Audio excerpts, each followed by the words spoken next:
Thank you so much, Naomi. Well, welcome to the webinar series, Community Care, Information on Immigration for Healthcare Providers. Today's topic is Know Your Rights Training on Medical and Behavioral Health Spaces. My name is Beatriz Valencia. I'm the Office of Immigrant and Refugee Affairs Liaison at the City of Albuquerque.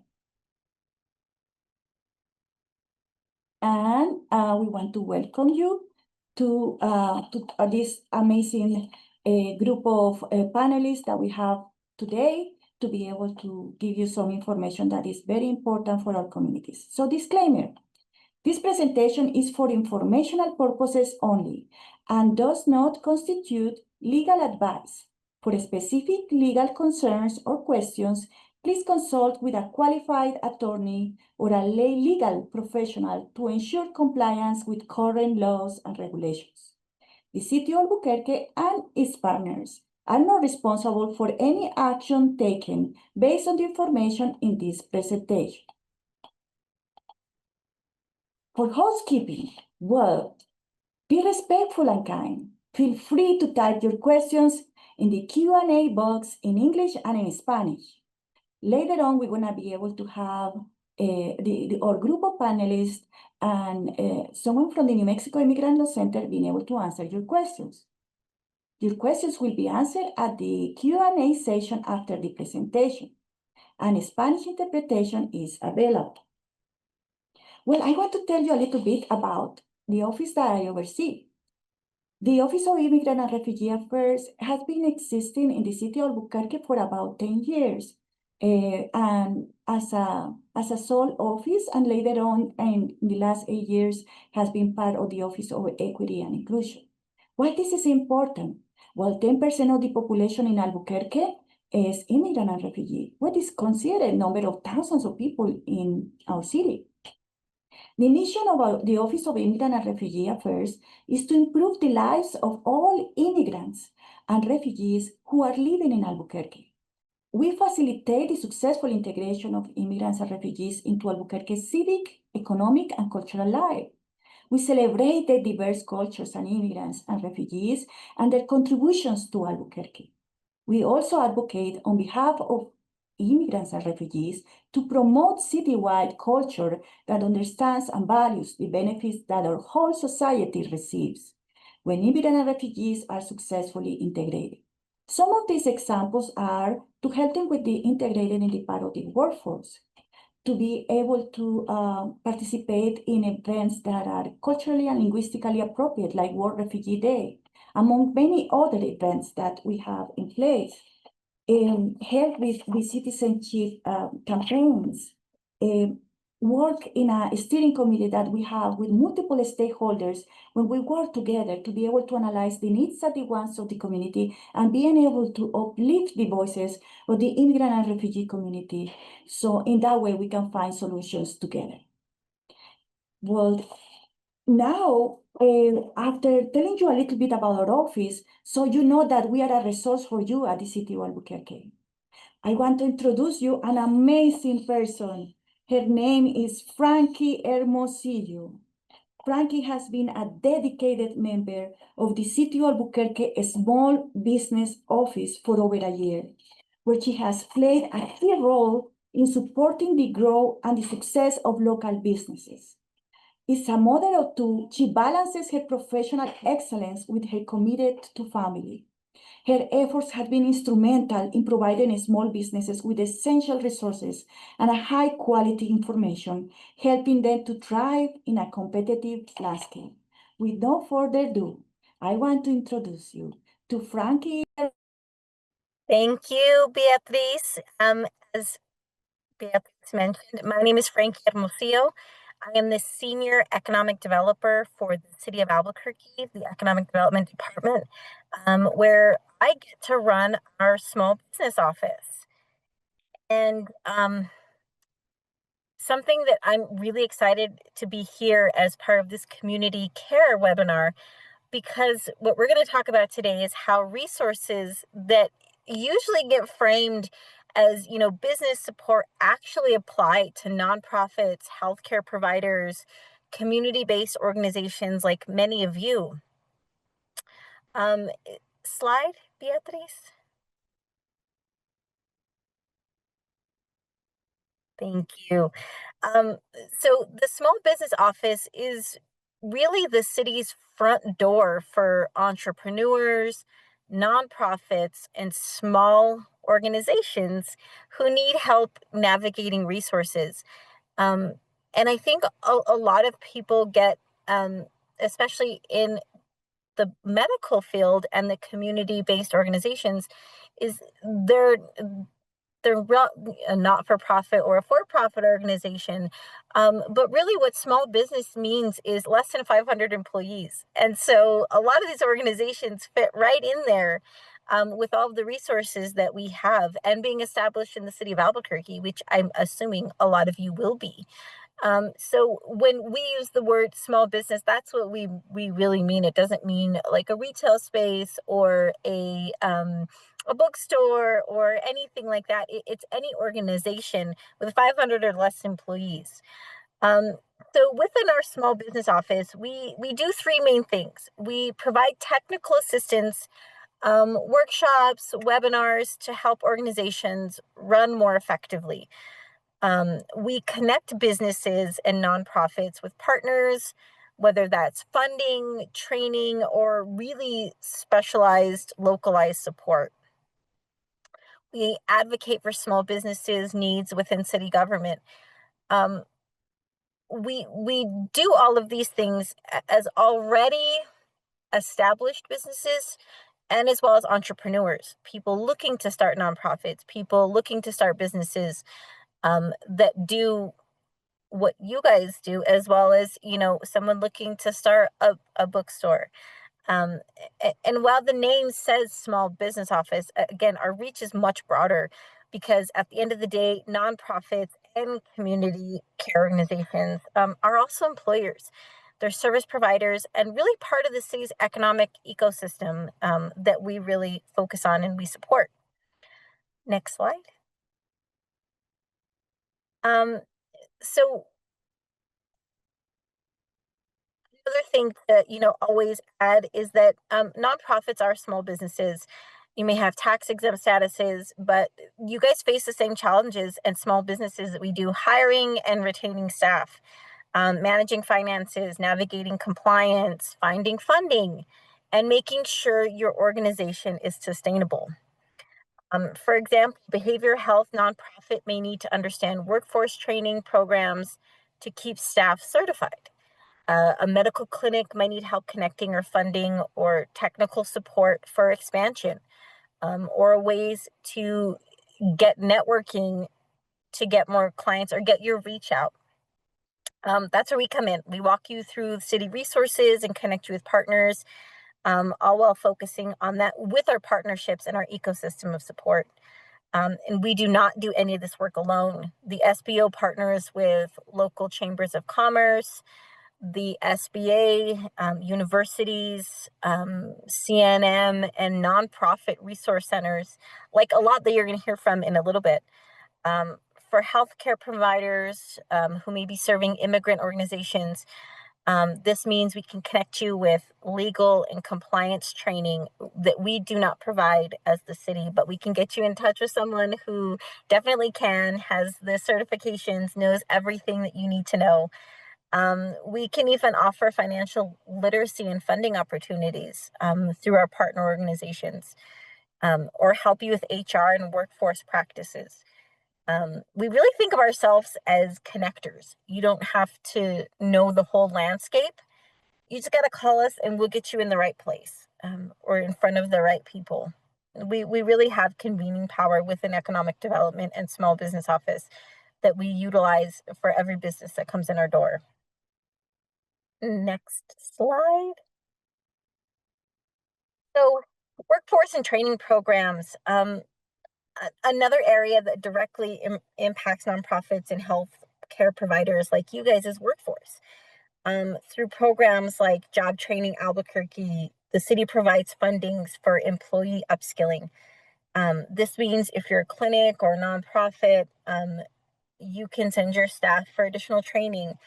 And that's language, whether it's language skills, management training, industry-specific certifications. We have a CNA training program right now. So all of your organizations, again, you have to be 500 or less employees and be established within the city boundaries of Albuquerque. All of these organizations that can really, really help your organization out are all certificate programs. We partner with CNM, UNM, a multitude of organizations. Maybe you're needing to upskill somebody and they need to know Excel. We have that program. A majority of the programs are also in English and Spanish. So that's another important thing. There's a QR code at the bottom of this slide right here. It'll take you directly to the over 200 programs that we offer for free to organizations like yours that are wanting to upskill people with really great certificate training programs. The great thing is you can leverage that as a onboarding or like to get people in there. You can say, we will upskill you in these ways, or if you find the right person, but they just don't have the top qualifications you're looking for, you can still hire them and then upskill them through our program, all free for the city of Albuquerque. This is especially powerful for immigrant and bilingual workers because workforce training not only helps with professional development, but ensures your organization is culturally competent and resilient. And working with our program, we provide, like I said, almost everything in a multitude of languages. So the next slide. How to engage with us, right? You heard some really great things that may be beneficial for you guys in your different organizations and different capacities. Do you want to get to work with us? You can attend any of our workshops and webinars on topics ranging from marketing to grant finding. In January, we're going to have the New Mexico Grant Administration with us to provide a lot of one-on-one with organizations looking at grants that would typically cost the organization some money, but through us, get it for free.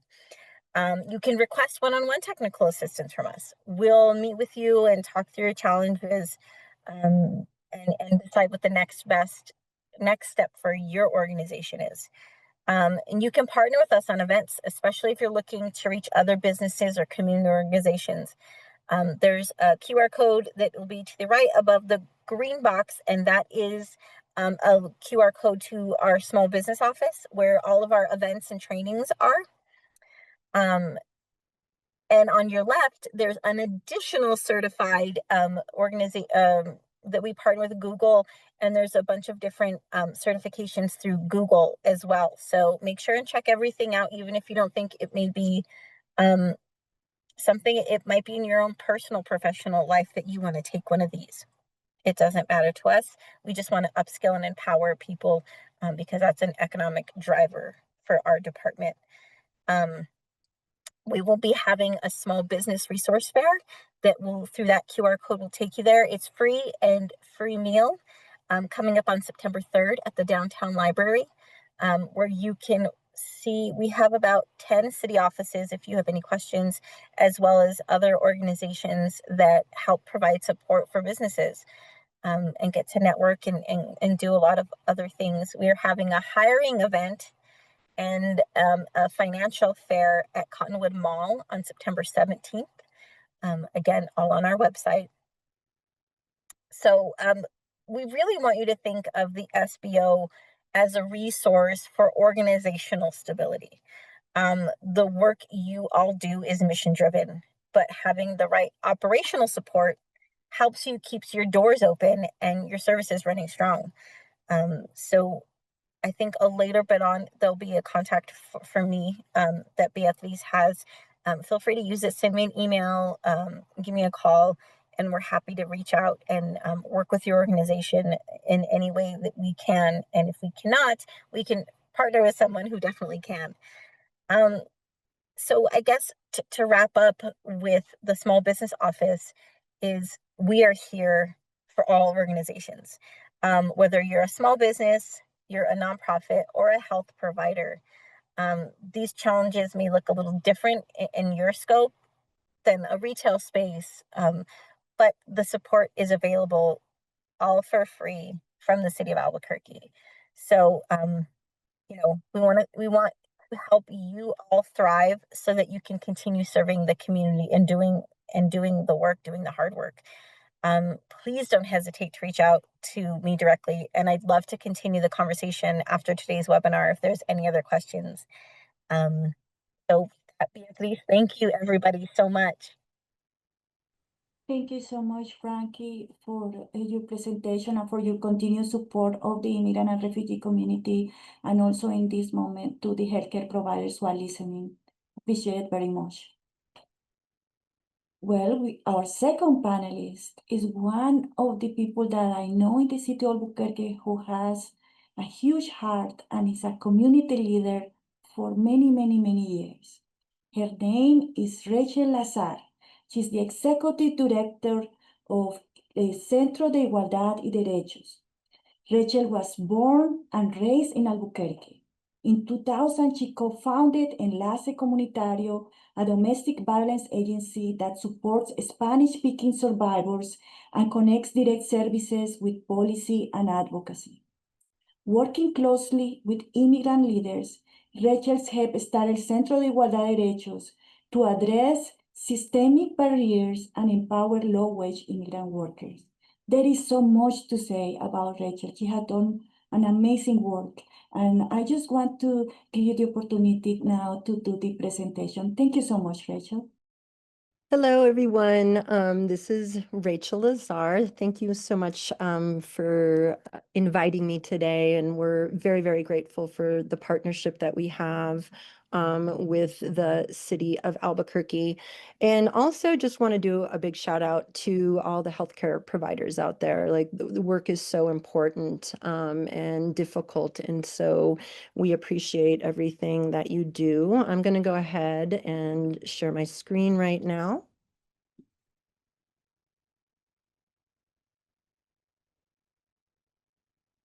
So I'm going to talk a little bit about who El Centro is, although Beatriz did a fabulous job. Thank you, Beatriz. El Centro de Igualdad y Derechos is a grassroots immigrant rights and worker justice organization based here in Albuquerque, and we have just over 6,000 members, the majority of whom are low-wage immigrant workers. We always start any presentation or when we're talking to the community to remind ourselves about the vast contributions of immigrant communities here in Albuquerque, across the state and across the nation. And although we are more than our economic contributions, I'm going to talk a little bit about economic contributions. So in the state of New Mexico, immigrants represent about 11% of the workforce, although only 9% of the population. What that means is immigrants really play an outsized role in the workforce, a really important role in the workforce in key sectors such as construction and agriculture and accommodation and food services, home health care and child care, oil and gas. And for this audience, right, you all know that immigrants play a vital role in healthcare spaces in general. Immigrant workers and businesses contribute about $12 billion to New Mexico's economy, and about 1.9, I need to update my slide, $billion in local, state, and federal taxes. And when we talk about immigrant friendly, Albuquerque first passed its first immigrant friendly policy back in the year 2000. And we really think that our immigrant-friendly policies make Burque strong, make our beautiful city stronger, not only economically, but just recognizing that immigrants play a really important role in the cultural and intellectual and civic life that we have here in Albuquerque. We're going to be talking, or I'm going to be talking today about ICE and the rights that businesses have to protect their business and to protect their workers. These also obviously apply in healthcare spaces. So whether or not you work at a hospital, or you are a home visitor, or you work at a community-based clinic, these rights apply. And we're going to start by talking about the types of ICE activity that we can anticipate. First on the list is called an I-9 audit. And an I-9 audit is where the federal government audits and ensures that your workers have both work authorization, right, and proof of identity. So they filled out their I-9 forms. And I'll talk a little bit about I-9 audits today, but that's a whole training in of itself. And if you work in a workplace that needs an I-9 audit training, you can contact El Centro, and we can help you get your worksite trained up on how to prepare for an I-9 audit. Secondly, what we're seeing across the nation are workplace raids, and I'll go into a definition of that in a second. And thirdly, what are called sweeps or ICE operations. That is mainly what we've been seeing here in Albuquerque, where they might go looking for one individual and they sweep up a lot of people, which result in what we call collateral detention. So it results in more in detentions outside the original person that they were looking for. And it's really important to bring up the fact that right now, in general, mixed status families, anyone in a mixed status family, and that is the majority of immigrant families, are at risk. This is not something that is specifically targeting people with different types of criminal charges. This is kind of across the board in terms of vulnerability. I said I'd talk a little bit about what a raid is. It's a term commonly used to describe an immigration enforcement operation where officers arrive unannounced at a workplace, usually armed, and they surround and they seal off entrances and exits, and it can result in a high number of detentions. Let's talk about the impact of what ICE activity is having here in Albuquerque and across the state and across the nation. We know there's definitely an economic impact, right? Because immigrants are workers. Immigrants are also consumers. And so we've been hearing in Albuquerque that in certain parts of town, right, restaurants are empty, stores are empty. So it's definitely impacting small businesses that then in turn impacts our consumer base. And then it's already impacting our workforce and our tax base. We always talk about our immigrant-friendly policies really being conducive to public safety. So what's happening right now also has an impact on our public safety, right? We do not want to live in a community where our neighbors are afraid to call the police if they're victims of domestic violence or sexual assault or human trafficking or other types of violent crime. And that doesn't only impact people that are detained or their family members. That has a ripple effect, right, on the public safety of us all. It also impacts our education system. We're hearing that many people are afraid to send their children to school because this administration, the federal administration, reversed what's called the sensitive location memo, and that includes the prior commitment or bipartisan commitment not to do these operations in schools where our kiddos congregate. Thirdly, and this is important to this audience specifically, is the impact on our healthcare system and on public health. And so we are hearing across the board that immigrants are afraid to go to clinics and to go to hospitals for care, especially preventative care. And I don't have to remind you all the public health implications of that. And then lastly, obviously, there's civic engagement implications. And so we're hearing that in churches and other places of worship, people are afraid to go to church and other community spaces and participate as well in our government. And that has broader implications as well. I'm going to segue now into talking about how to prepare ourselves in case of any type of ICE activity in any type of business, but again, as well in healthcare spaces. So we're going to focus today on our Fourth and Fifth Amendment rights, and then we're going to give you an easy way to remember those rights. So the Fourth Amendment protects people from unreasonable search and seizure but by the government, and that can be local, state, or federal government. And the Fifth Amendment protects people from self-incrimination. People know the Fifth Amendment as usually the right to remain silent. Okay, and just a reminder that these rights apply regardless of our skin color, the language we speak, our country of origin, or our immigration status.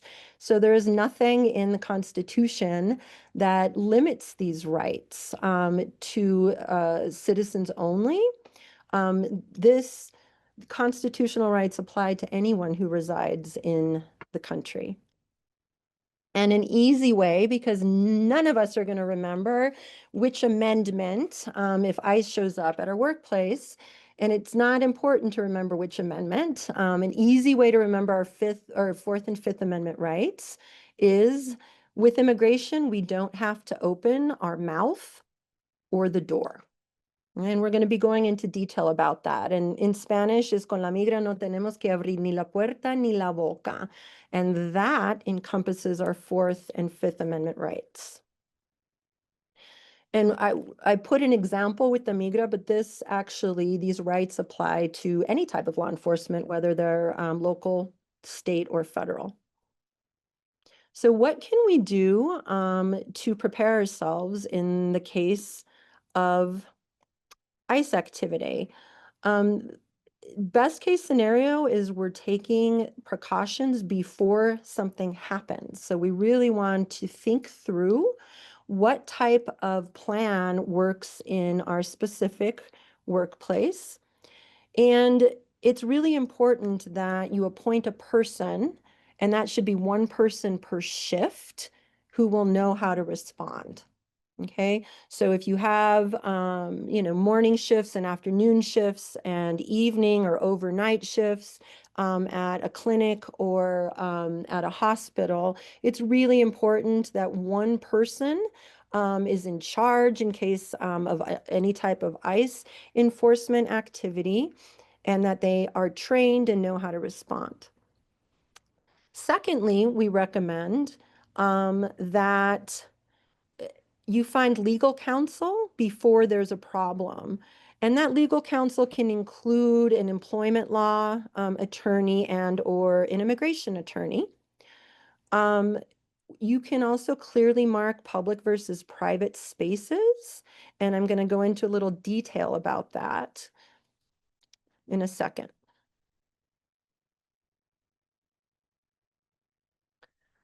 So it sounds really simple, but putting signage up, which clearly marks public and private spaces, is really important because that is going to indicate to any form of law enforcement, including ICE, where they would be required to have some type of search warrant or judicial warrant in order to enter. So ICE needs a search warrant. That is a warrant signed by a judge, or the permission of a business owner, a supervisor, management, or what is called probable cause. And I'll give an example of that in a second. To be able to enter any private workspace.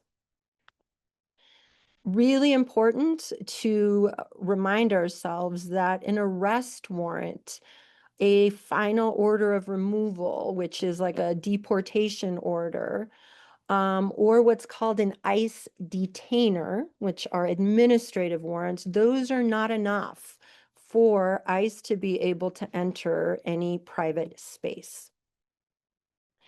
And a tip is that if approached by an officer trying to enter a work site or a private space, you can train your workers to say something like, I can't give you permission to enter. You must speak with my employer or supervisor. Okay, and ensure that all of your managers are trained to do the same. So workers can continue to work, right? And they can say that they cannot give permission to enter a private space, and that that law enforcement official or agent has to speak with their supervisor. Most of us do not know the difference between the different types of warrants. So you can either train yourselves in identifying different types of warrants. If we are not trained in that, the way you will know that ICE has a judicial warrant, a search warrant, is they will most likely enter by force. Okay, so if you do not know, you have the right, again, to deny entry, to remain silent. And again, if they do have a search warrant or a judicial warrant, it is very likely that they will enter anyway. We already went over this. Okay.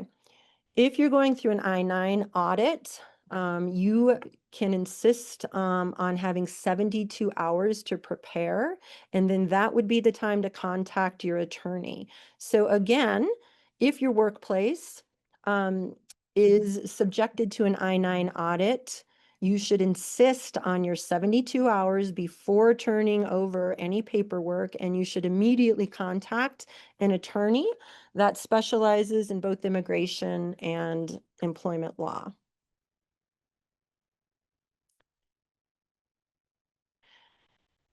Your point person has the right to clearly tell ICE they don't have your permission to enter private spaces.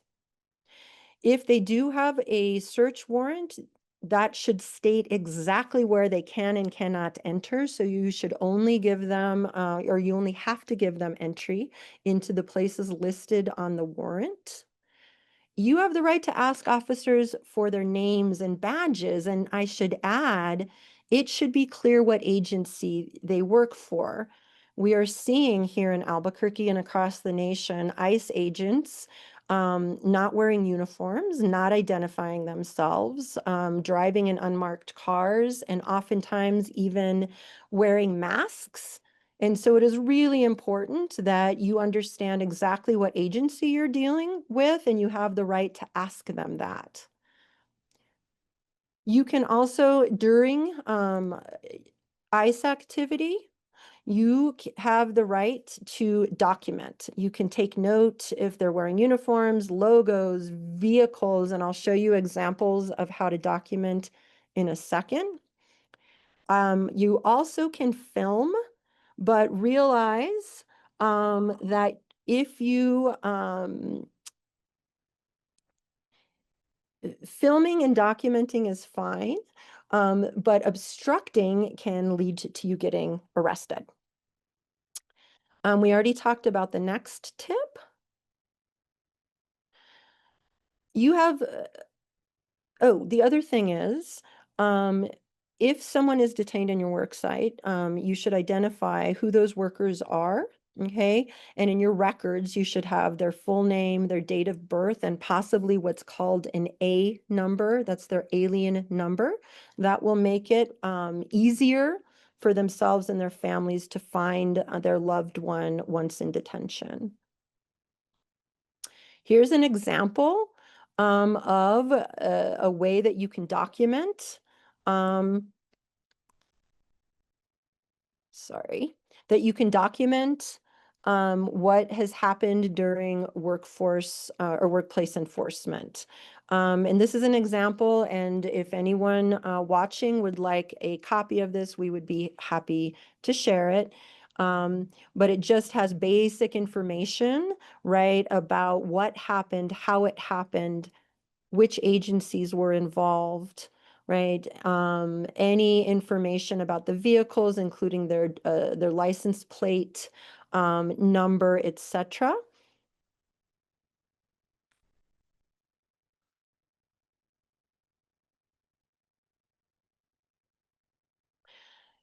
what can we do after ICE activity takes place? I'm sorry, I'm having a hard time with my PowerPoint here. So you can help impacted families and their loved ones once in detention, right, by giving referrals, for example, to organizations such as the New Mexico Immigrant Law Center or the Santa Fe Dreamers Project for different types of legal consultation and representation. If they are a Mexican national, the Mexican consulate can be very helpful, helping people to identify where their loved ones are being held in detention. You can also call your attorneys. So if you've identified attorneys in advance, which is advisable, those attorneys can go to the ICE holding center in Albuquerque to see if they can intervene and or if that individual is able to post bond. You can talk to impacted family members and give them know your rights information. It is an incredibly terrifying time for families experiencing a detention in their family, and they might be concerned that ICE can target other family members. So giving them those tools, connecting them to community-based organizations like El Centro. You can raise money so that impacted family members can explore posting bond. And New Mexico Immigrant Law Center is here with us on this webinar if there are any questions about that. And you can also explore if social pressure and or advocacy by grassroots organizations or members of Congress or other elected officials would be helpful. You can also get involved in both local and state initiatives to expand protections for immigrant communities. That sends a very powerful message to community.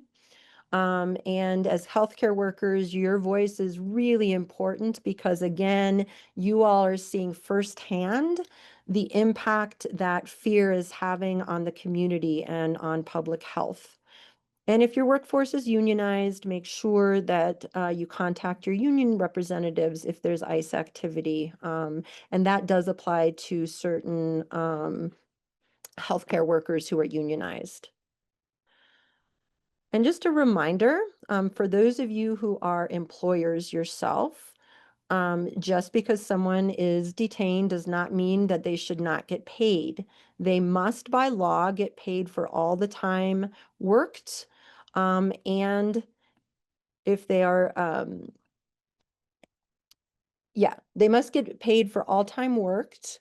And New Mexico has very, very strong anti-wage theft legislation that includes things like treble damages.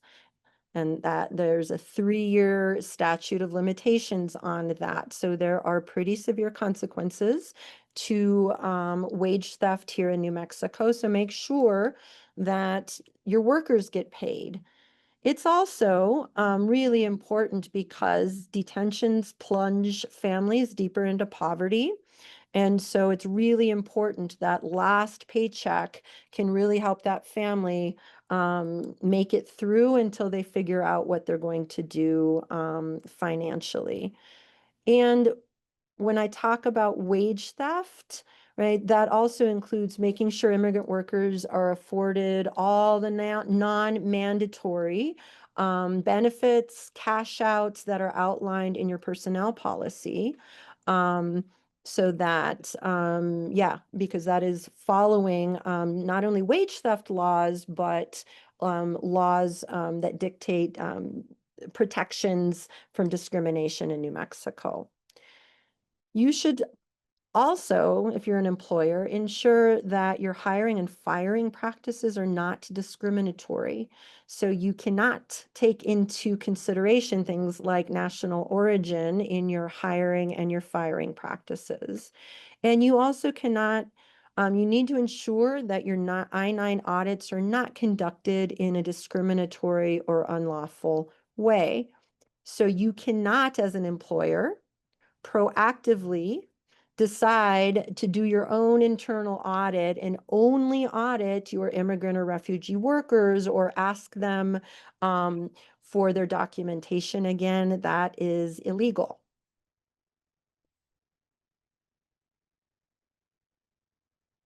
So just in summary, if ICE comes to your workplace, you have the right, if you are a worker, to keep working and not answer their questions. You can tell them that you are busy and cannot speak to them.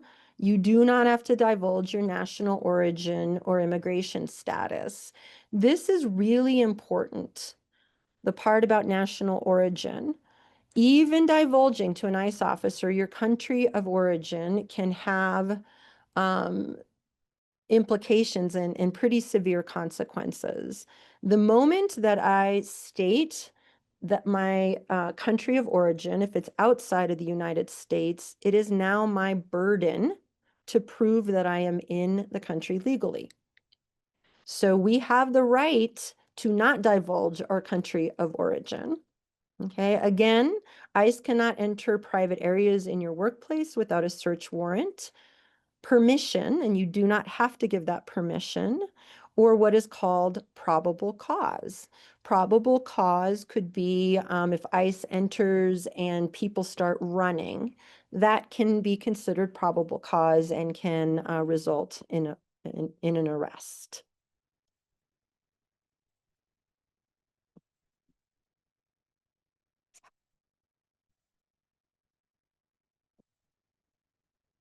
Okay.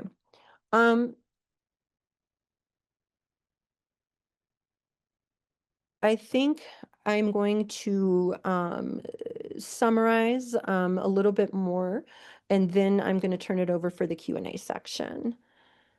So one of the things that's important is for those of you who are maybe home health care workers and do home visiting, that these rights are also afforded if you are if you're in the home. And actually, our home is kind of like our sanctuary. We have the highest expectation of privacy in terms of constitutional rights in our home. Okay, so ICE also cannot enter our home without a search warrant, a judicial warrant, without our permission, and without probable cause. So those three areas, just like in the workplace, are afforded to us at a much higher level in our home. And just to remind people, even if you do get detained by ICE, you also have the right to remain silent. Okay, you have the right to speak with an attorney. You have the right to call your consul if you are being detained by ICE.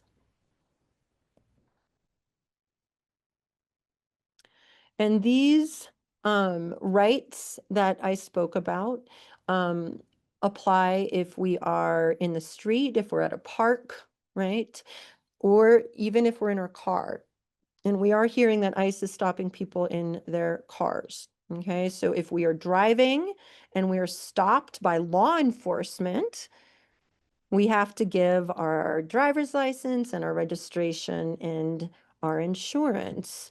If we are stopped by an ICE officer, we absolutely have the right to remain silent, okay, and not divulge country of origin or any other information. And so I am going to stop with that right now and hand it back over to Frankie and Beatriz. And again, we really, really thank the collaboration. We're very grateful for the collaboration with the city of Albuquerque. We are grateful that our mayor and that others, including City of Albuquerque agencies and departments, are standing by our immigrant-friendly policies because they acknowledge with us that it makes our city safer, stronger, and that it reflects our values as Burqueños. Thank you so much. Thank you so much, Rachel, for your amazing presentation. And we really appreciate your support for our immigrant and refugee communities and continuous partnership. The next step is gonna be, just give me a second, right here. We have red cards in our office if you need them. You just have to request it to the Office of Immigrant and Refugee Affairs at the City of Albuquerque. Otherwise, you also can go to the link in our website that can bring you to, that you can print it out in your own office in multiple languages. This is important because it contains information that it will be able to help our community members.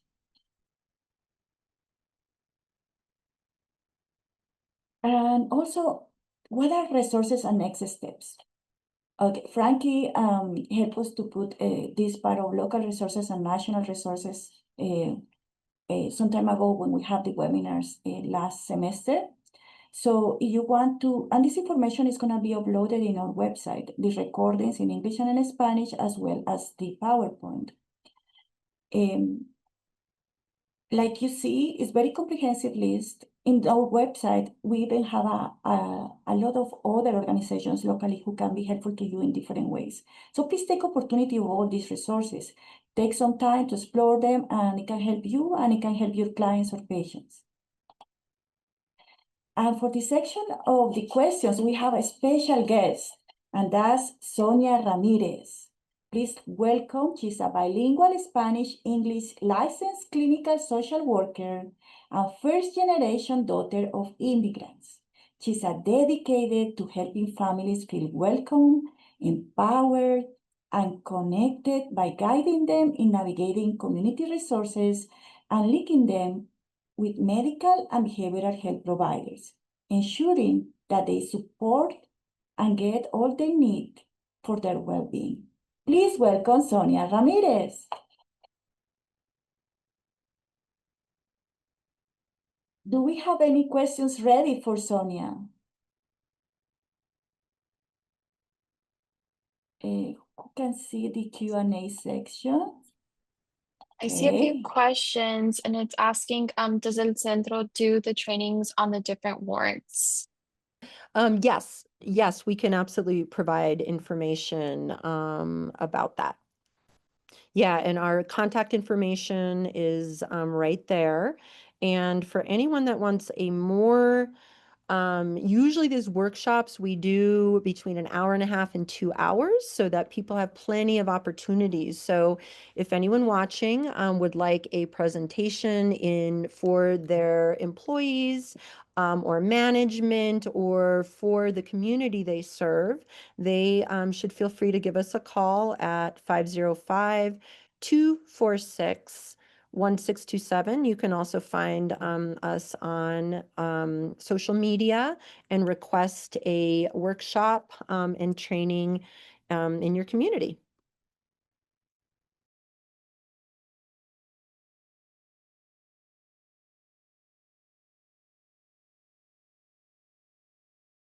Thank you so much, Rachel. The second question says thank you. Okay, we have some questions for Sonia.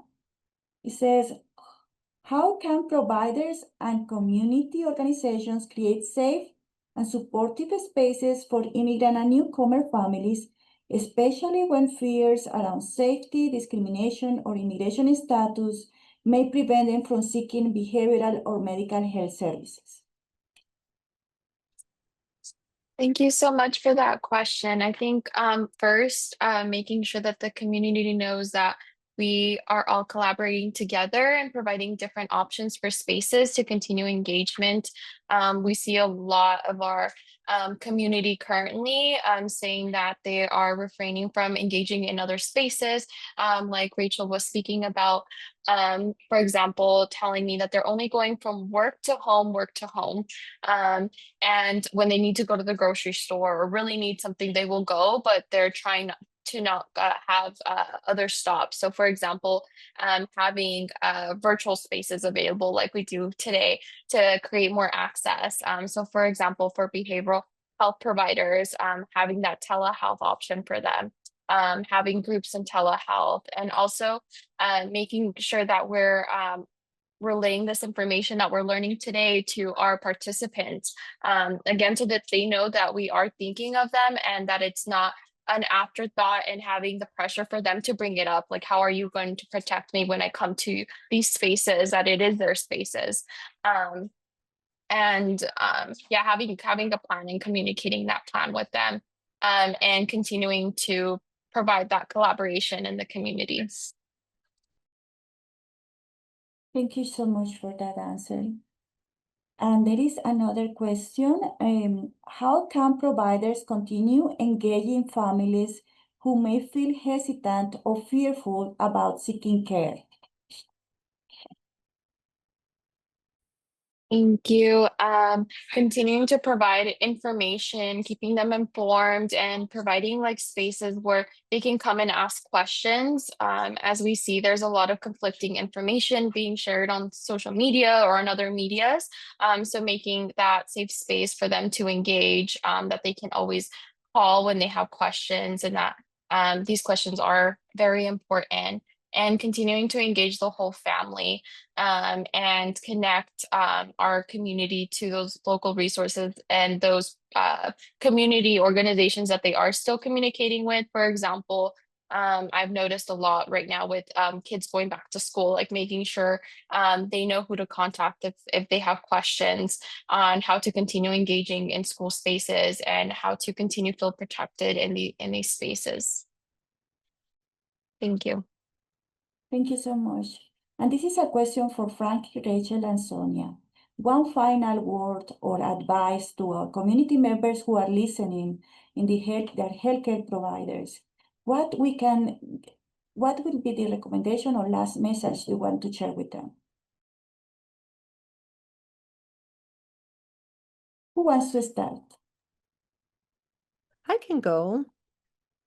This is Rachel from El Centro. So I think a couple things. I think one, it's really important, and I think Sonia brought this up, that the community sees that we are all working together to benefit for the well-being and benefit of the entire community.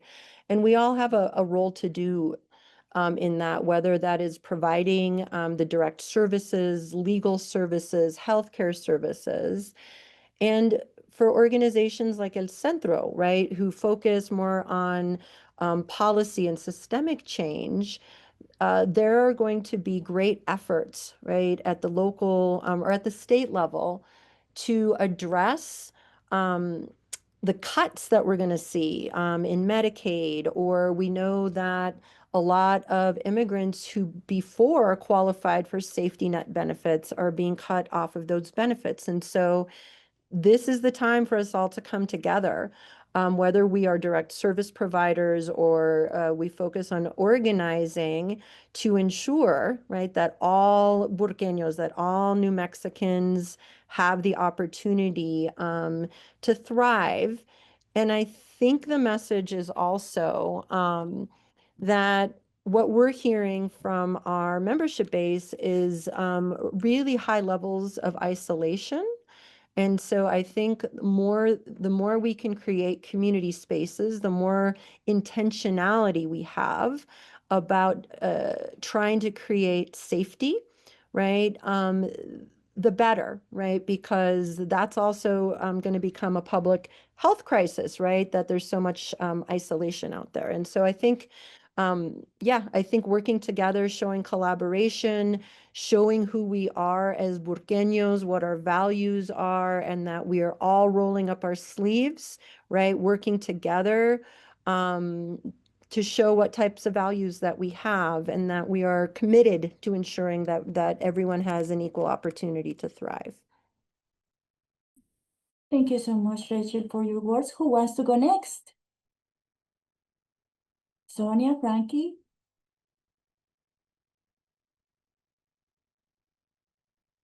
Go ahead, Sonia. Yeah, I can share. Thank you so much, Rachel, for adding that. Yes, I have seen a lot of isolation, and I think the best resistance is collaboration and community engagement, and finding alternative ways to continue connecting families and so they don't feel alone. And I think that we saw this very similar approach like during the pandemic, right? And how that's impacted the new generations and currently community members.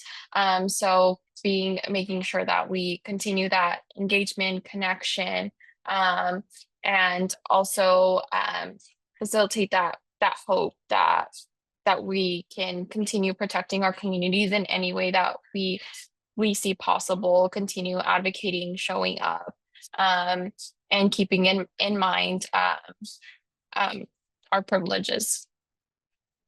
Thank you. Thank you, Sonia. And I would also like to add, Beatriz, to really echo what Rachel and Sonia said. I think a lot of times people don't reach out to the city for whatever reasons, right? You know, especially in these types of communities. But we are here, and we can provide the resources that people need. Whether it's something that we can't handle or, like the OIRA, the Office of Immigrant and Refugee Affairs, we are here for our Albuquerque residents and business owners and everything. And even if you're not a business owner, we've had a ton of people just reach out to us and ask questions, and it may have nothing to do with businesses, but everybody is an economic supporter in Albuquerque, and we can give you those resources. That's why we partner with organizations that we do to just offer support and resources. So if any questions, just always feel free to reach out to us and we can put you in touch with someone. You're not alone, even in the eyes of the city. And that's why we try to come out and do these things and be seen. We just don't want people to think that you're alone here, that the city is here to support in any way we can. Thank you so much, Frankie. And it's wonderful everything that it has been shared. And we want to thank you as panelists, and also our interpreters, wonderful also Mayor's Office, Federal Representatives, Angelica Chuleta Romero. Please, everybody put their cameras on so we can say thank you properly to all of you. Yes, Naomi, our Spanish interpreter that always helps us in all the webinars. Thank you so much, Sonia, for coming today from New Mexico Immigrant Law Center. Thank you so much, Frankie, from the Small Business Office. Rachel Lazar from el Centro de Igualdad y Derechos. That was wonderful to have you here. And Amelia is also one of our Spanish interpreters. Thank you for putting the camera on. And of course, Angelica, thank you for all the ins and outs recordings backstage of everything you're doing. So I really appreciate every one of you, but we cannot leave without inviting people to our next webinars. So let's go and inviting them. The next one is Friday, September 5th. And we are gonna talk about the strategies for managing misinformation effectively. We have a really good group of organizations that are gonna be able to share information about this. You cannot miss it, because information and misinformation is what is causing a lot of trouble right now. How we differentiate, that's the trick. So and there is no pre-registration necessary. So come and join us, and guess what? This could not have been possible without our amazing partners on our organization. We have so many people who have been working hand in hand with us for planning and putting together these webinars. If I'm missing someone, let me know and I add it. But New Mexico, Department of Health, Bernalillo County, UNM Hospital, Albuquerque Public Schools, Health Equity Council, el Centro de Igualdad y Derechos, Resettlement Life, Lutheran Family Services, New Mexico Immigrant Law Center, Consulado de Mexico, Encuentro New Mexico, of course, the city of Albuquerque is here. Oh, we're standing up here. So thank you so much for everything. And we'll see you in what? 2 weeks. So thank you so much, guys, and have a beautiful day.